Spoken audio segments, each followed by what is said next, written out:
The City Council Committee on Ordinances, Licenses, and Legal Affairs, co-posted with the Committee of the Whole, will hold a joint meeting with the Traffic and Parking Commission. They will meet in person on Thursday, February 15th, 2024 at 6:00 p.m. for the purpose of discussing right-on-red ordinances for traffic lights in South Salem and Highland Avenue areas. See the maps in the backup documentation. This meeting will be held in City Council Chambers, 93 Washington Street, Salem, Mass., second floor. Please click on the link found in the agenda for the Zoom link, password 926274, or telephone 888-475-4499 or 877-853-5257. The webinar ID is 892-1955-3889. The City Council Committee on Ordinances, Licenses, and Legal Affairs, co-posted with the Committee of the Whole and a joint meeting with the Traffic and Parking Commission, met in City Council chambers on Thursday, February 15th, 2024 at 6:08 p.m. for the purpose of discussing the right-on-red ordinances for traffic lights in South Salem and Highland Avenue. Let's see. The notice of this meeting was posted on February 12th, 2024 at 12:53 p.m. Absent from the committee are none. Councillor Watson-Felt is joining us remotely for a short time, as long as she can. And then also with us tonight, we have Mr. Kacharski from Traffic and Parking. And now I will turn it over to Jaime to introduce the Traffic and Parking Commission. All right, thank you. So just do a quick roll call for quorum's sake. I'm Jaime Garmendia, your chair of the Traffic and Parking Commission. Lieutenant Tucker from the police, the Traffic Parking Commission. Jeff Swartz. And that's quorum in the room, and then online we also have Aaron. Okay, Aaron is joining us remotely. Okay. So tonight we have two maps in the backup. It is the Loring Avenue section of the road, Loring Ave and Paradise, a little bit into Paradise, and then also Highland Ave. The way I want to try and work this tonight, and I think we can, we do have a few attendees remotely, is to go light by light. I'll have Mr. Kacharski lead us on that, go through, again, what's on the map, any accidents that are reported, and have Lieutenant Tucker give us some more information on the accidents and the cause as best he can. And then I will have people in Zoom land who are attending, if you want to make a comment on that particular light, as soon as we start discussion on the light, you can raise your hand and I will make sure to get to you to add your comments on that specific light as long as we're talking about it. So that's the way we're going to try and work it. As people join the meeting, I will remind them of how we're going to do the public comment. Okay, Mr. Kacharski. Thank you, Madam Chair. So we have a total of 18 that we're going to be reviewing. The bulk of them are under MassDOT jurisdiction. There's 12 of them with 6 under city. I can start with Loring Ave 1A in the south and sort of migrate up the road. Sounds good. Okay.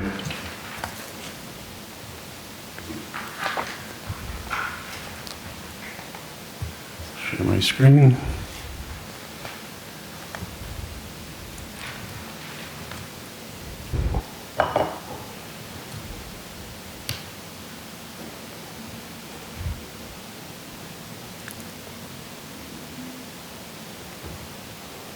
Okay. So just to orient people, this is essentially looking at Vinnon Square, where there are a total of 4 signalized intersections. 2 of them, which you can see are along Loring Ave, 1A Pleasant. The purple line are the under state jurisdiction, and then there's 2 on each side that are under the city. I'll start with the signal located at Vinnon Street and Salem Street, where we have one approach with a right turn on red. That's currently permitted. It's not in the ordinance. It's not signed. We have no accidents reported.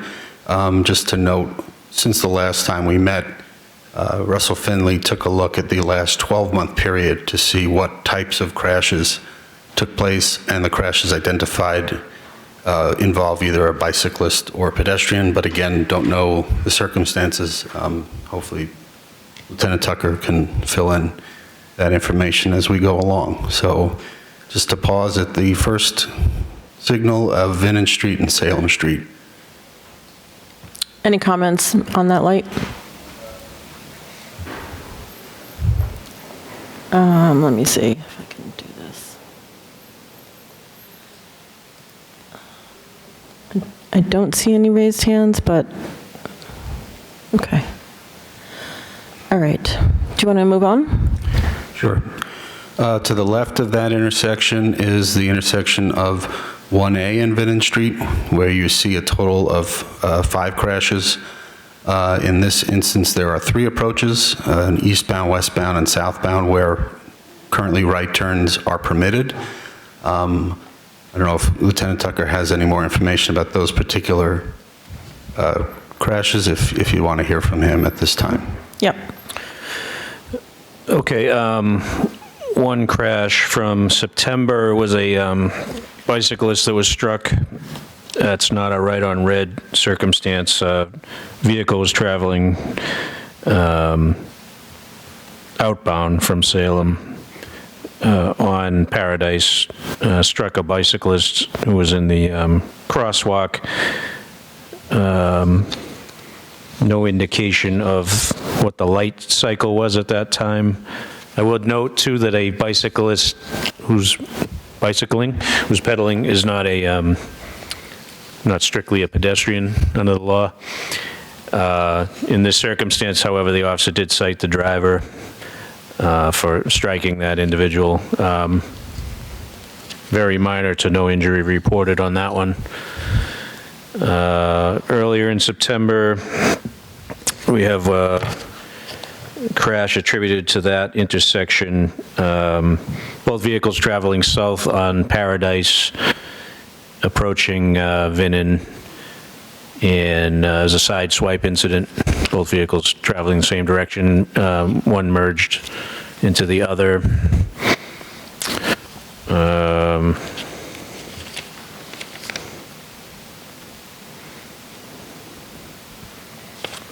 We have one that was a hit and run. That was September.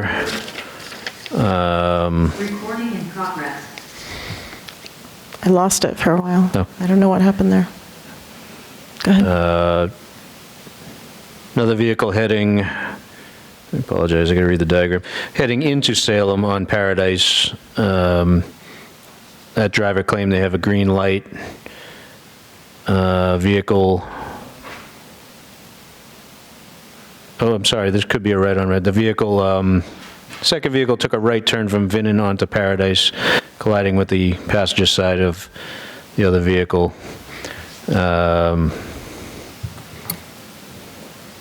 And then fled the scene. So we don't have anything on the other driver. So that's a possible right on red situation according to the one operator we had. We have another collision on June. That's a rear end collision. Both vehicles traveling south on Paradise as they approach the red light. That's rear end, 2 vehicles rear-ended. We have one more, let's see, another June.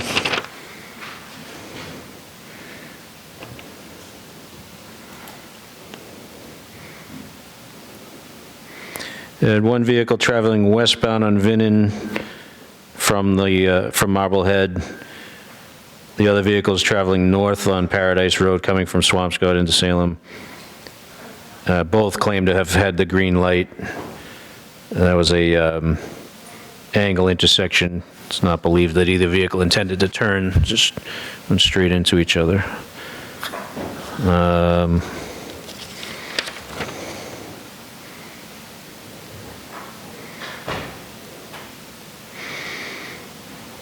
Another collision, one vehicle traveling north into Salem on Paradise, struck by a second vehicle traveling south, turning left on Vinnon, heading towards Marblehead.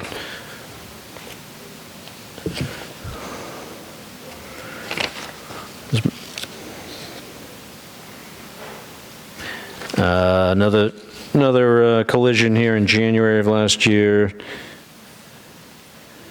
Both vehicles appeared to be heading into Salem, northbound on Paradise, sideswipe collision. They were merging together. And lastly, bear with me. Vehicle turn, let's see here. Operator one said they had a green light making a right-hand turn from Vinnon to Paradise. So coming from Marblehead, turning right on Paradise. The other operator was coming in the opposite direction on Vinnon Street, both on Vinnon Street, both trying to turn onto Paradise to head into Salem. And they collided. It was not a right-on-red situation. They both had the green. Can you repeat which one the right on red situation was? Yes. I was trying to watch the Zoom die here.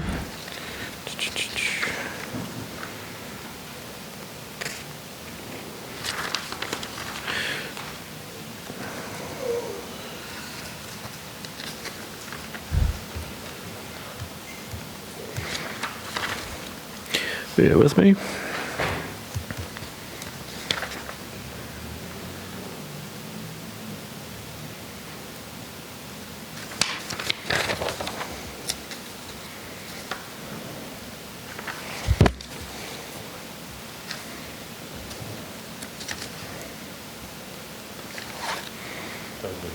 Yeah, this is a hit and run. Let me just try to find it.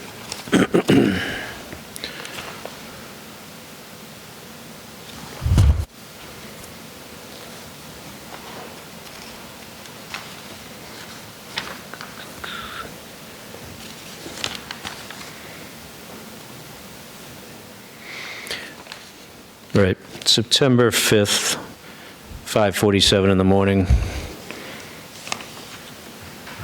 That was a hit and run. The person the officer spoke to was the victim of the collision, who claimed that they had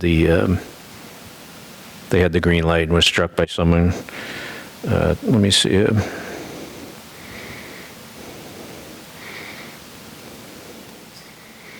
Was traveling on Paradise from Swampscott towards Vinnon. Stated he had a green light as he entered the intersection. Second vehicle took a right turn from Vinnon onto Paradise, striking the passenger side. So. All right. So, I mean, it's a high volume of accidents there. Do you have any suggestions for making that safer?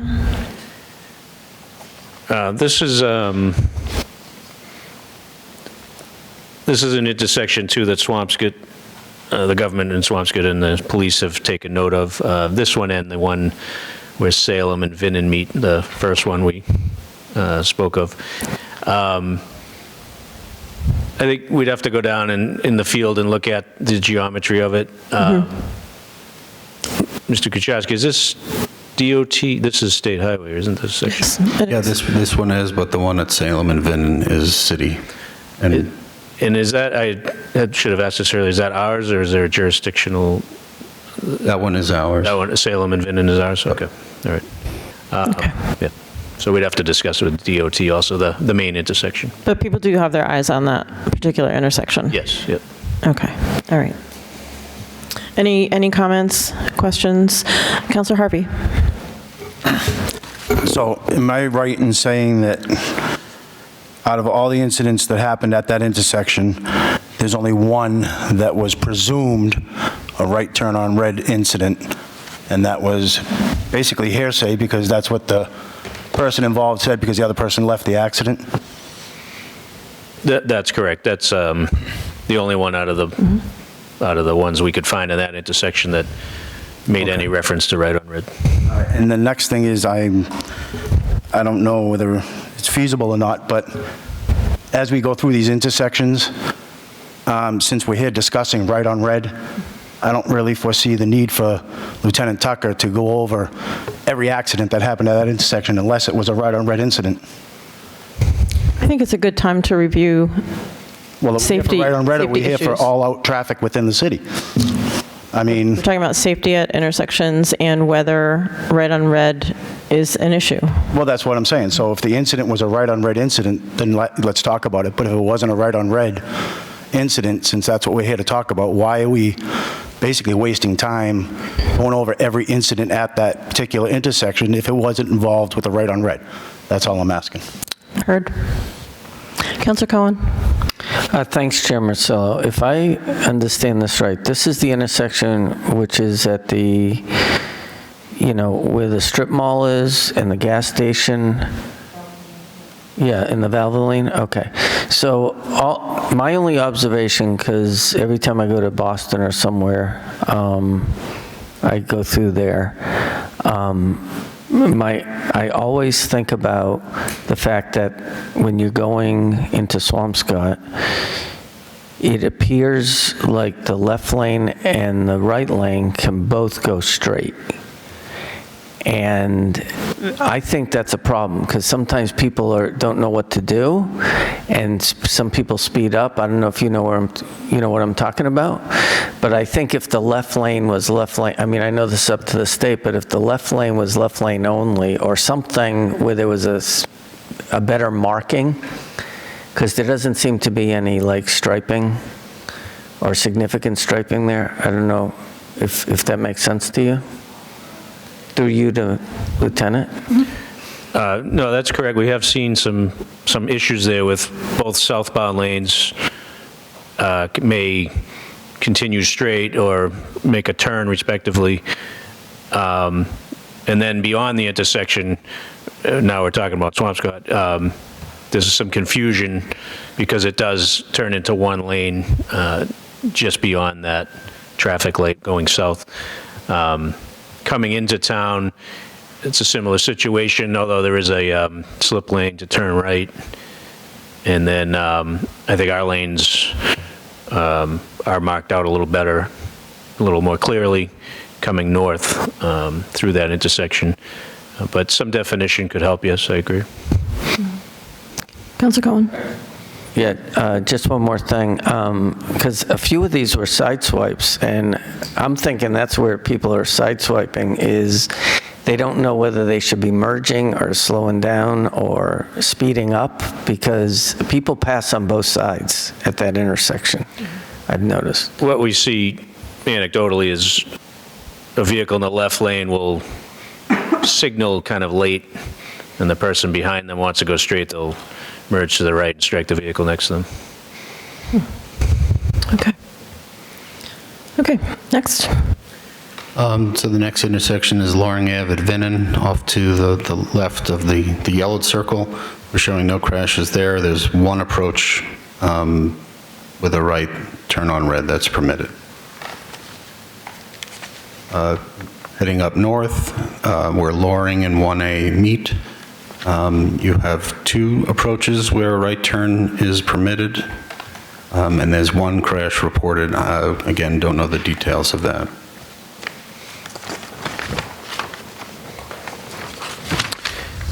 That was a single vehicle crash heading south on Loring, trying to turn right to stay on Loring, struck the pole, traffic pole on the side of the road. It was a drunk driving incident. So. Okay, thank you. Okay. Any questions on that? Councilor Cohen? I'm sorry, I know I'm not supposed to look at my tests, but Erin Turowski texted me that she's unable to get audio. I don't know if that makes sense. That's because last time it rebooted. Aaron, hopefully you can hear now. Let's try that. Yeah, I keep losing the connection here, so. All right, thank you. Thank you.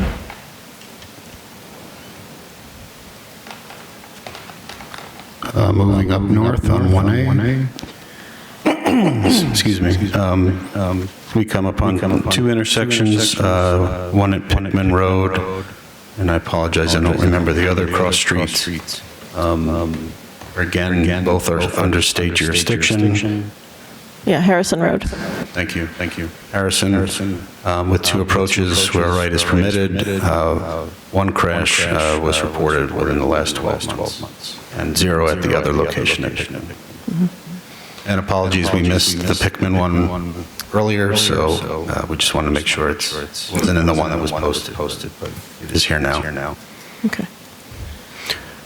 The crash at Harrison was a vehicle stopped for a school bus and was rear-ended by another vehicle. Okay. That's about it. Yeah. Okay.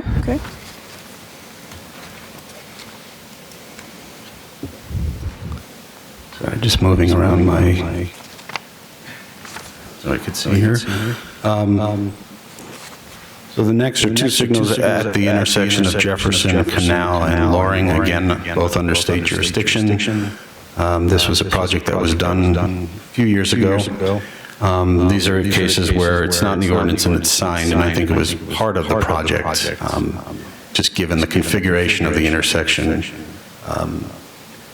and knowing that some of the crosswalks that are beyond the intersections, I think, I'm speculating, I don't know, I wasn't involved with this project, I was with the city at the time, but just given the geometry, I think that was the intent with having it for both of those approaches. Okay, so that one had one accident. Do you have any information on that one? I do. This was November 29th at 7:14 in the evening. The pedestrian crossing, basically crossing Jefferson heading north, walking north, does not believe he used the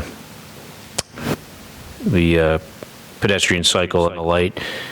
He was struck by a vehicle turning left from Loring to Jefferson. The driver said he didn't see the pedestrians wearing all dark clothing. Struck minor injuries. Okay. Any questions on those two lights?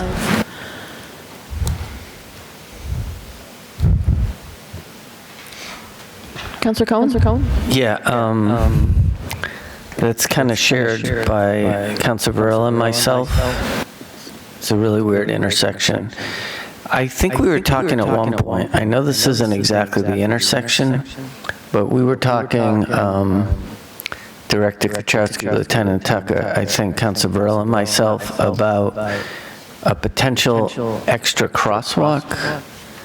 No? Like when you know where people go into the driveway so they can sneak back behind the CVS? I think we were just talking about that little stretch there. A crosswalk across Jefferson, right there, back from the I intersection. don't know if that sounds familiar. I think we just talked briefly. I mean, we did put a sign there recently. Right. You guys did.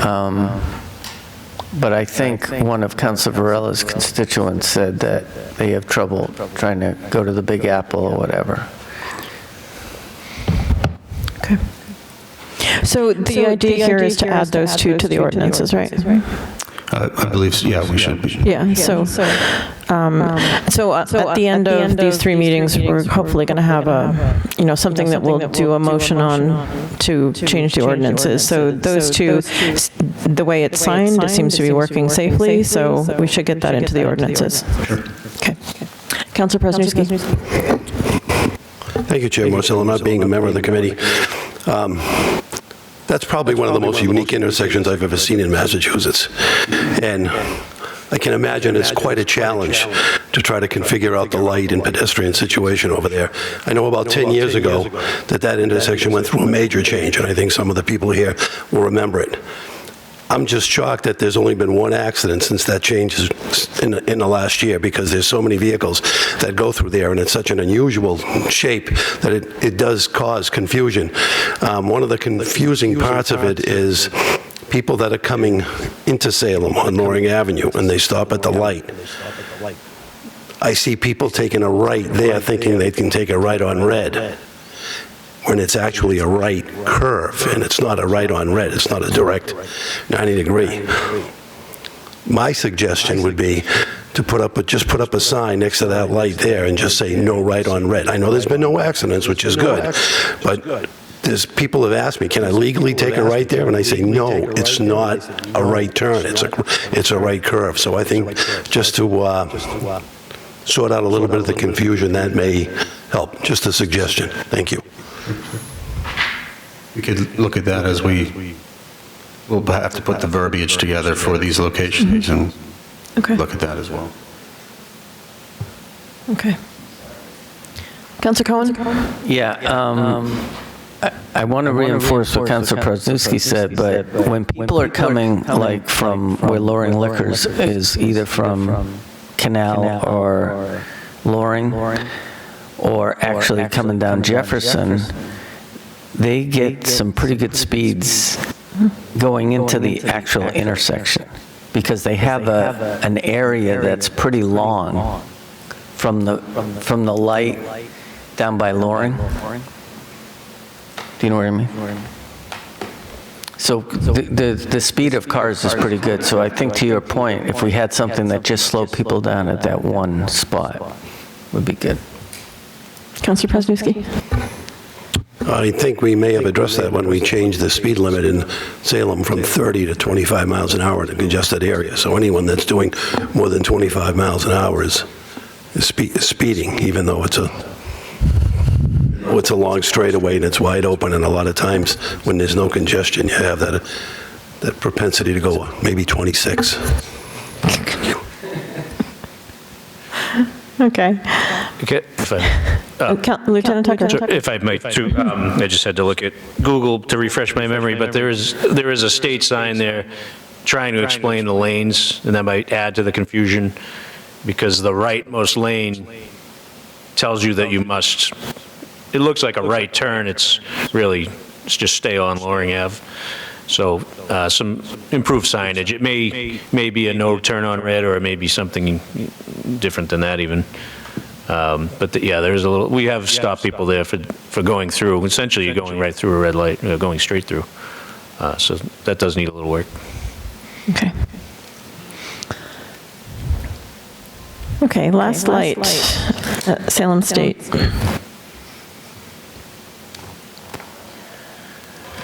Yes, so this is at the intersection of Lafayette, Loring, and West. This is under city jurisdiction, and this intersection was recently redone as part of the Complete Streets project.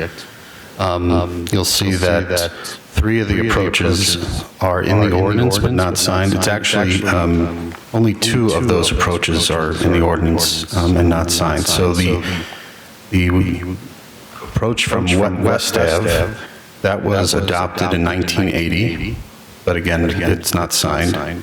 The approach on Loring Ave was adopted in 1980, and then again in 1994. I'm not sure why, but it's doubled up.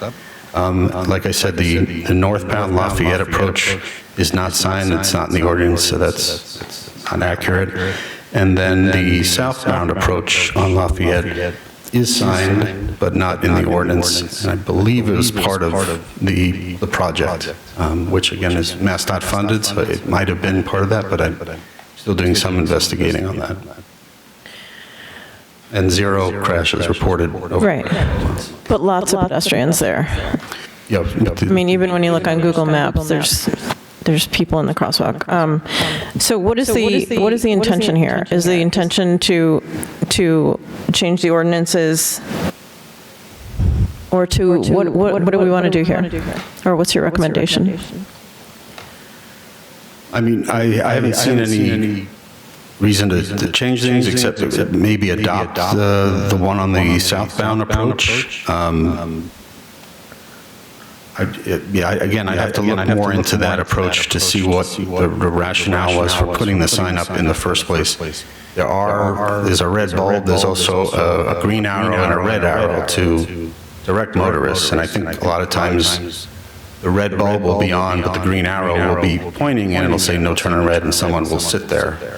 It's somewhat creating some confusion. I'm still trying to figure out if those types of signals, like a doghouse-style signal where you have the one on top and the 4 bulbs below, should be used in conjunction with that type of signage. I haven't found anything yet. I don't know if it exists, but again, I think I need more time to investigate. Okay. This seems like a good place for one of those signs that comes on when the pedestrian signal is on, that says no turn on red. It seems like a good, but... And again, I don't know if those arrows are timed with the PED signal. Okay. So that's another reason I want to investigate further. Talk to Mrs. Giardi, who's been on vacation this week, and get the signal plans for that project, because it is not that old, like I said. Yeah, okay. Councilor Cohen. Thank you, Chair Marcillo. So this is 3/4 of Ward 5.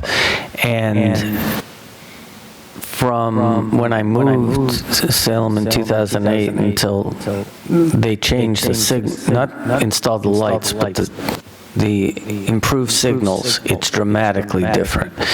One of the things that I think helped a lot is the crosswalk and the stanchions and the signs at Linden and Loring, which is a little bit up from the intersection, because a lot of students cross there, and that slows people down from getting into the intersection. And then the other place that I see pedestrians cross a lot is from Salem State over to the water side of Lafayette. And you know, I don't know how the signals are coordinated, but it seems to be matching up with the cross signal, because I mean, you live pretty close by, so I just feel like in the last year or two, it's like more than 100% improvement from what it was. Councilor Presnewski. Thank you, not being a member of the committee. Chair Marcillo, Jeff is right. I live right block away, and that's the way I leave my neighborhood. It's easy to come out of my neighborhood through that light, because it gives you the right of way without having to ease out through Ocean Avenue or one of the other side streets. There has been some changes made in that intersection within the last few years. One of the biggest changes was the no right on red if you're traveling south on Lafayette Street towards the college. Before that, there was a right on red after stop, and nobody stopped. They just went right around that corner, and that added a lot of angst to anybody trying to cross, especially during student time.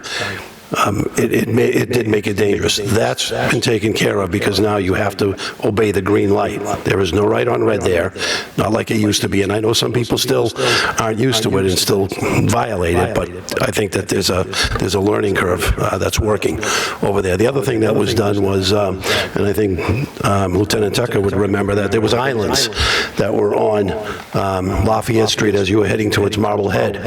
And those islands were the cause of many accidents. If you take a look at the statistics prior to when they took those islands out, cars were hitting those islands all the time. And they've reconfigured the intersection, and I think the way it is right now is a lot safer than it used to be. Could it be made a little better? Maybe so, but I think it's better now than it's ever been. Safer than it's ever been. Thank you. Good, thank you. Anyone else?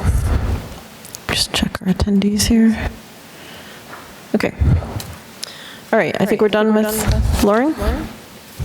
Okay, I'll move to Highland.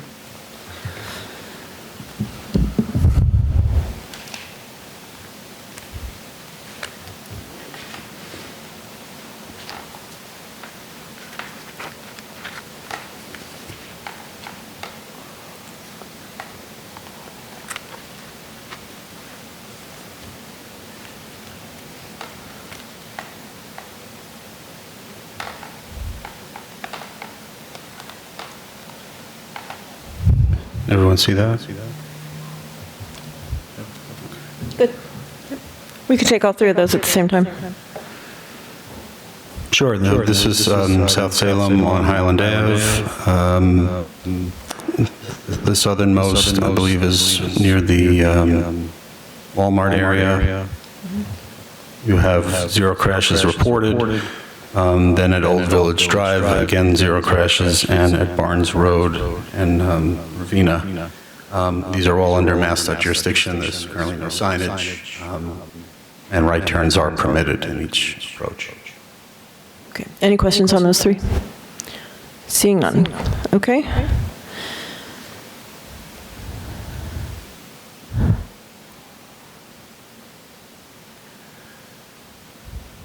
So take these next three. You have Highland at Swampscott Road, and in this case you have 1 crash reported. It's state jurisdiction, and you have 2 instances where there is signage, right turn on, no right turn on red for Swampscott Road. And I apologize, I forgot the name of it. DePietro? Is it DePietro? Yes, thank you. I think some of this, again, I don't know the full history, could be to control some of the queues that occur in this area, and also not to block the Pietro. So when you say signed, it's signed for no turn on red? Correct. Okay. But our ordinances don't say that? Correct. Okay. Lieutenant Tucker, any info on that one accident? Yes, this one was from May. 2 vehicles turning right from Swampscott onto Highland. It's not really clear why in the report, but there was sideswipe type collision that occurred after they made the turn. I think somebody just overcorrected or something. But Okay, this is one that we should update the ordinances, right? That's a really... They've been in place for quite some time, so I don't see a reason why we right. shouldn't adopt them. That's a crazy, that DePietro coming into that intersection makes it complicated. Okay. Just moving over to the right too, this is the only signal under city jurisdiction. This is at Traders Way and First Street. All the approaches, currently right turns are permitted, and there was 1 crash reported in the last 12 months. Lieutenant Tucker. First and Traders. right, sorry, just making notes. First and Traders.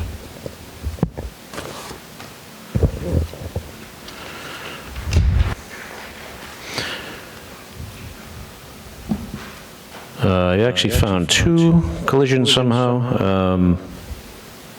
Sometimes it's the way they're logged into the computer. One collision is from March. One vehicle was on First Street, claimed to have the green light to turn onto Traders Way. Was rear-ended by another vehicle. So that was just a rear end.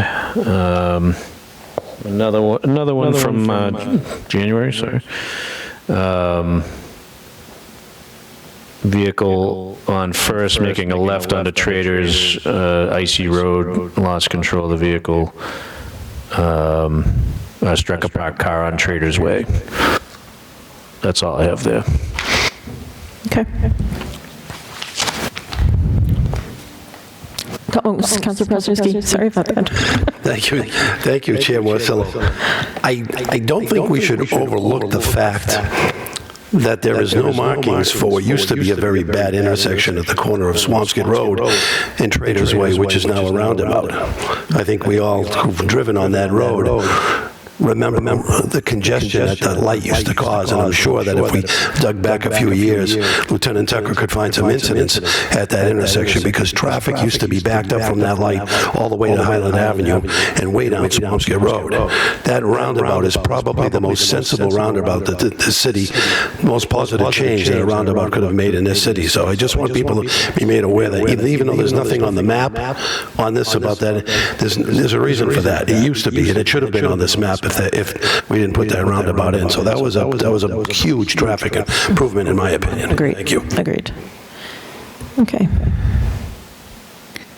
Moving to back to Highland Ave at Traders Way and Marlborough Road. This again is under state jurisdiction. You have 3 approaches where right on red is permitted, and we identified 5 crashes over the last 12 months. Going back to April, we had, let me see, forgive me, this is a hit and run, so it's a little lengthy. Vehicle was driving on Marlborough Road, approaching Highland, stopped to let another vehicle, oh, this was down by the CVS exit, so I don't know, I don't think we can count that one. That was attributed to that intersection, though.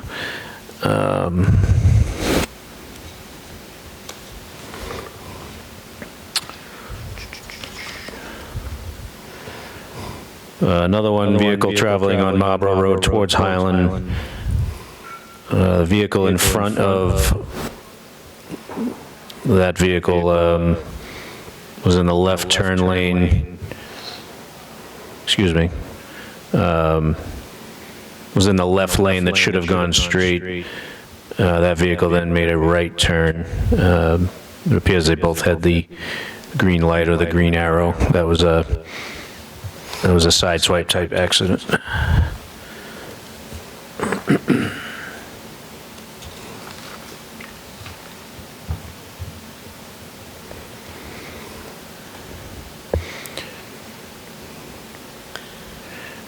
This next one is from May.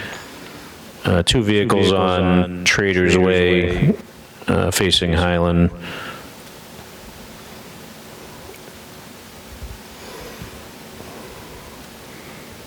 Light turned green. They both proceeded to cross Highland. The white truck, the truck next to that vehicle stopped. A vehicle heading northbound on Highland went through the red light and struck that vehicle. So that was just a red light violation. Next one is from October. Vehicle is on Traders Way turning left onto Highland. Another vehicle was turning right onto Highland from Marlborough. So they're both intended to go south. They collided as they both made the turn. No indication there was any light violations on that one. Do they both have the green at the same time? Yes. Actually, no, I can't say that because the Traders Way should have had the green. So yeah, that could be a right turn from Marlborough on the red. That may be.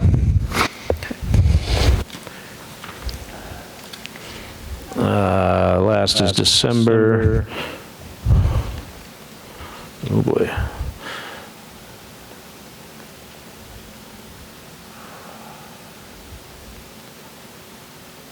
Vehicle was traveling south on Highland in the middle lane.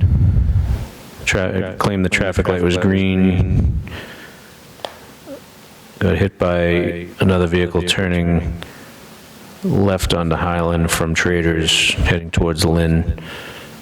So both were heading south. We had a witness who said the vehicle came out of Traders against the red light, according to the witness, making a left. Yeah. Yep, okay. I will say I have gotten several emails from residents up there that that's pretty common, doing the left on red, because the light cycle is short for Traders, coming out of Traders. And I know that we mentioned that to the state also when we did the audit, that we really need to look at that timing, because people just get backed up onto Traders, and it's, they get 3 cars through, and people just keep trying to push through.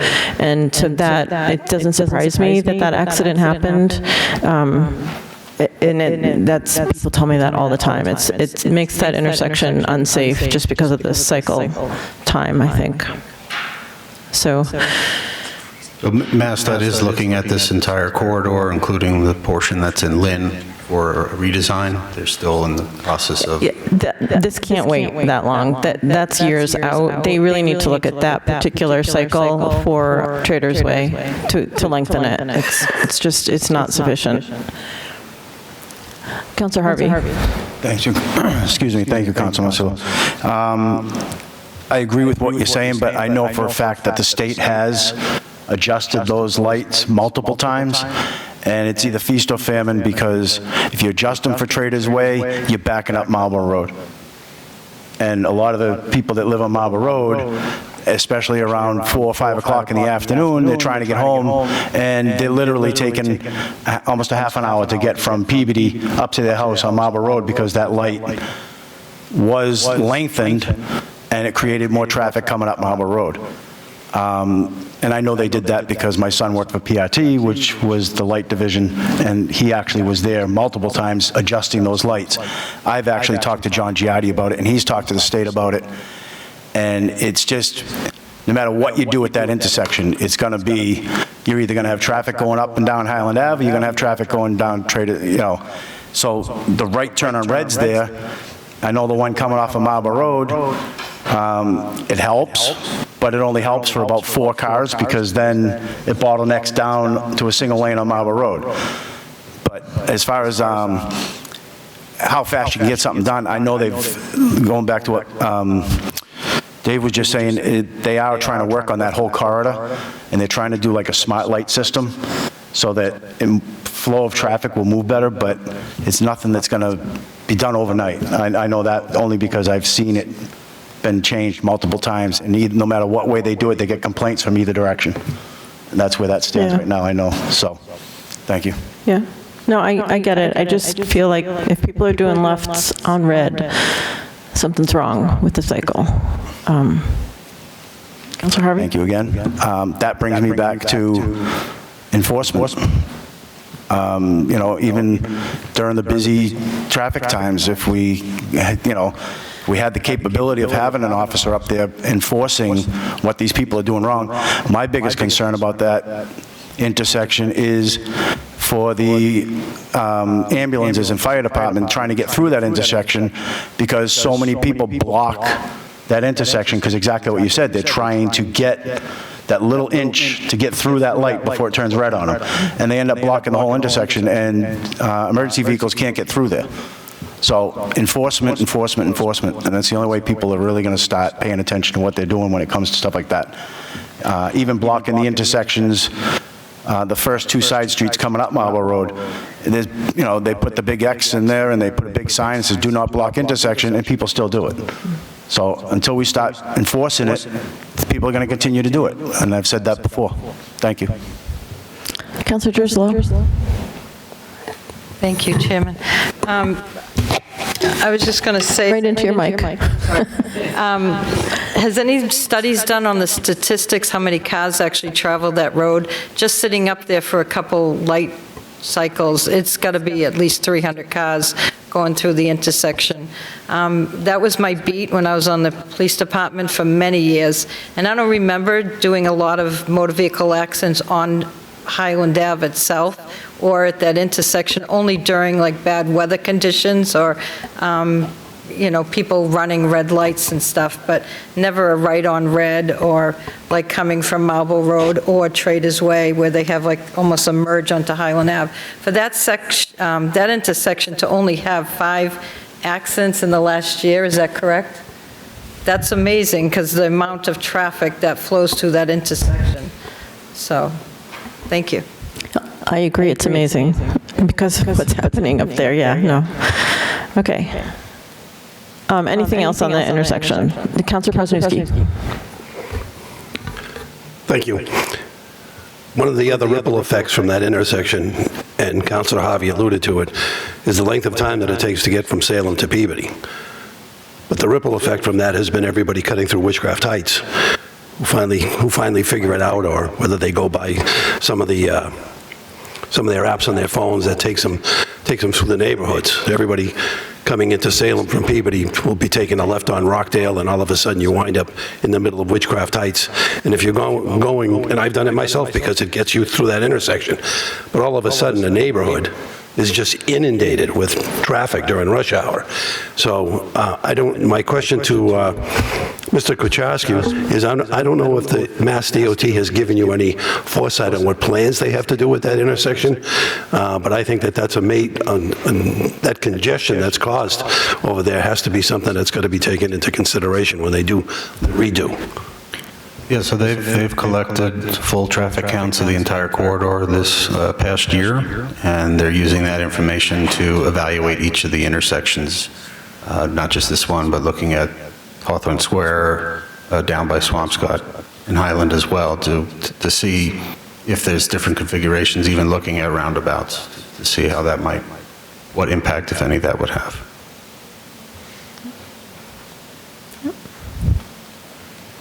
Yes, Jeff.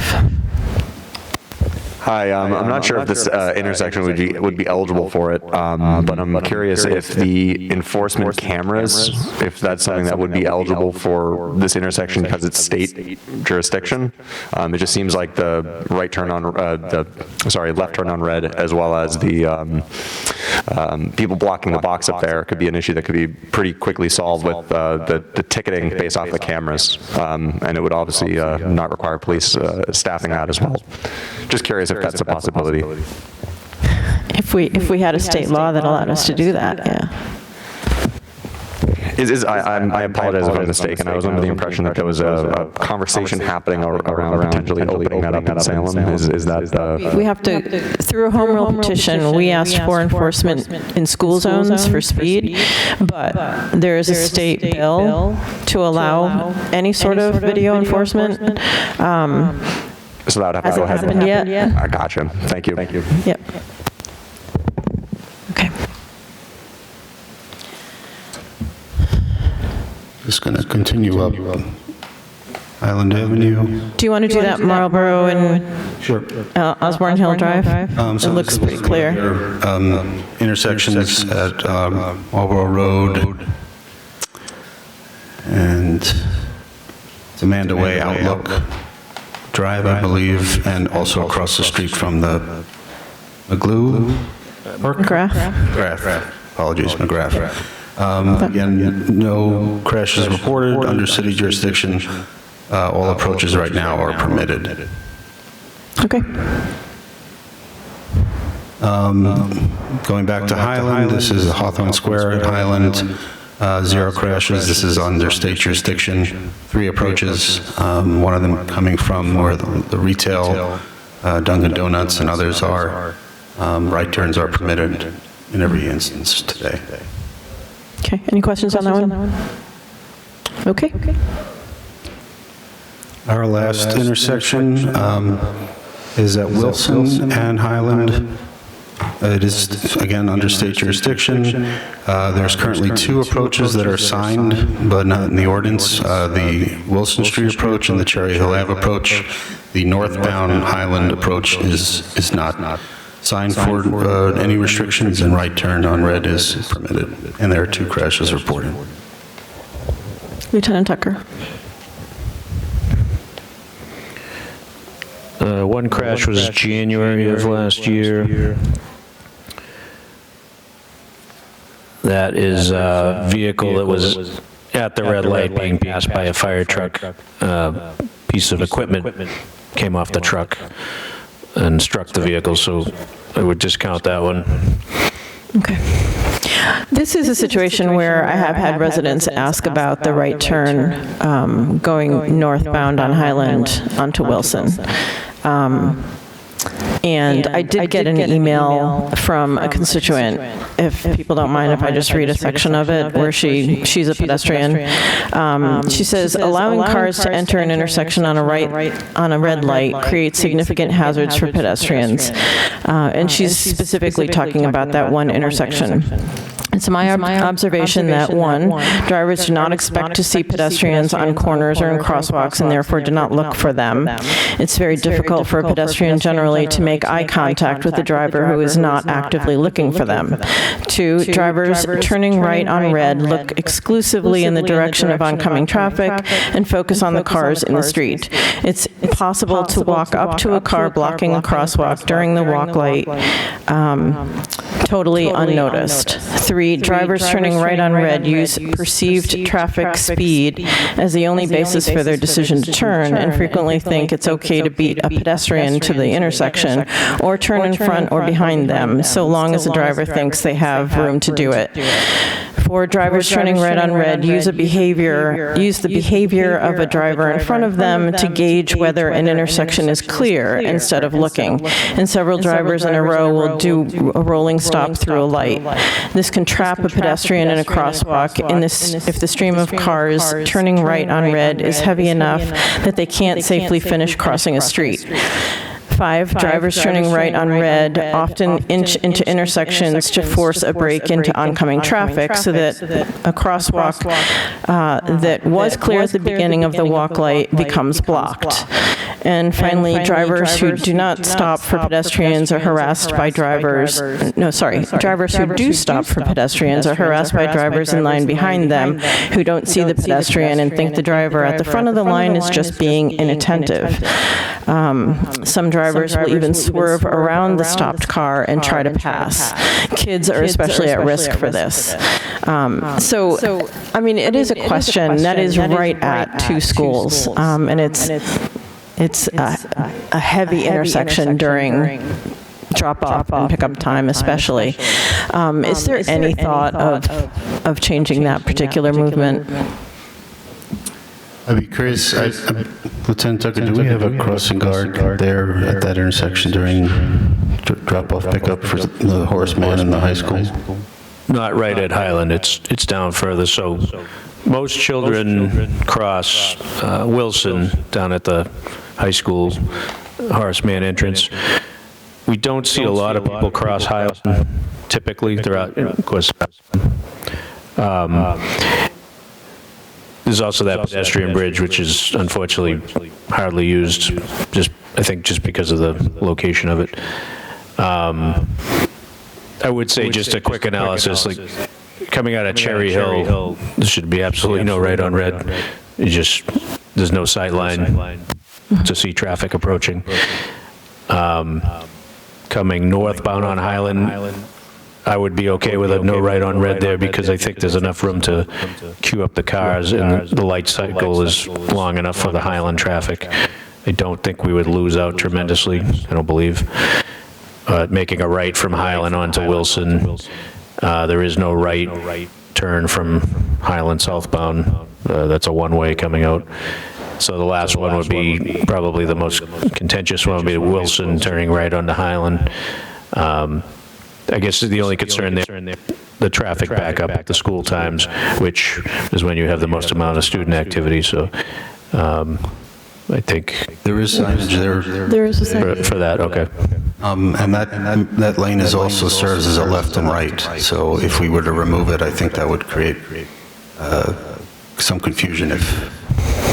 No, but I think it's currently there, so I wouldn't suggest removing it. If it seems to be working, because I believe some students would cross at that location if they're on the other side of Highland to get to the school and then continue down Wilson to cross. Yes, yeah, there'd be some. It's not many, but I wish they would use the pedestrian bridge, but just safer, even with red lights, that was obviously the safer option. But. Councilor Trujillo. Thank you, Madam Chairman. Oops, sorry. Okay, thank you. Get it.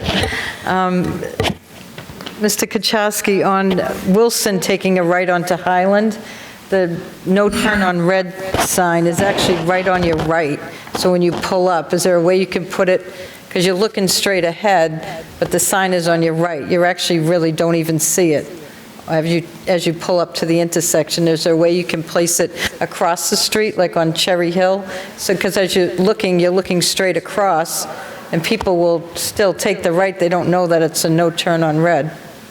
We could see if there's a place for it. As always, when we're putting signs on sidewalks, we want to make sure we're not creating Yeah. any issues or pinch points, but... Yeah, you really can't, because you're looking straight into the traffic, but it's actually to the right. And if you had a passenger in your car, I don't even think you'd see the sign. Thank you. Councilor Hepworth. Thank you, Chair Morsello. I just want to add that this is, we mentioned the schools in this location here, but we may be adding even more schools at some point with the junior high potentially at some point coming over into this location. So maybe half of Salem school kids will be in this spot, so it's going to be even more heavily traveled. Hoping that we can, in addition to just looking at this intersection, hoping we can look at just having more compliant sidewalks, having better infrastructure for people to get to that school in the future. Just keeping that in mind that as we look at this current data, there's going to be a lot more pedestrians, hopefully there at some point in the next 5 to 10 years. Thank you. Yes. Thank you. I kind of actually agree with Lieutenant Tucker on this one. Traveling that on a daily basis, that a no turn on red there wouldn't be disruptive to Highland Ave at all, because it's a two-lane coming north into Salem, and if that first car isn't taking that right on red, you're stuck behind them anyways, so it's not like it's going to make a huge difference in traffic in that particular location, because exactly that, if, you might have one or two cars that take that right on red, but that next car is not going right, and they stop at the red light, so it's really not a huge traffic concern, I don't think. Okay. Anything else? Lieutenant Tucker. Just in the interest of completeness, there was one other crash there that we didn't discuss, so just so we can't say that we didn't. This was an ambulance coming out of Cherry Hill on an emergency run. However, according to the dash camera obtained, the lights weren't activated, so there was a collision there, but it wasn't a right-on red situation. It was just an unfortunate crash. Oh, thank you. Anything else? Seeing nothing. Any further comments from the public? And I apologize again for the flaky behavior of Zoom. I'm not sure why I kept losing the meeting, but okay. So our next meeting in 2 weeks is on the northwest section of Salem, which everyone has the map in the backup. The meeting is posted with a link to the map. And I think that's it, right? Anything else? I will take a motion on this. Councilor Harvey. Take a motion to adjourn. How about a motion to keep it in committee first? Oh, I'm sorry, a motion to keep it in committee. Okay. Seconded. I second that. Nope. Seconded by Councilor Davis. All those in favor? Let me see if Caroline is still here. I do not see her. Okay. The motion carries 4-0. Does the Traffic and Parking Commission want to adjourn first? I'll take a motion to adjourn. I'll make a motion to adjourn. I'll second. All right, all those in favor? Aye. Aye. All right, we are adjourned. Okay.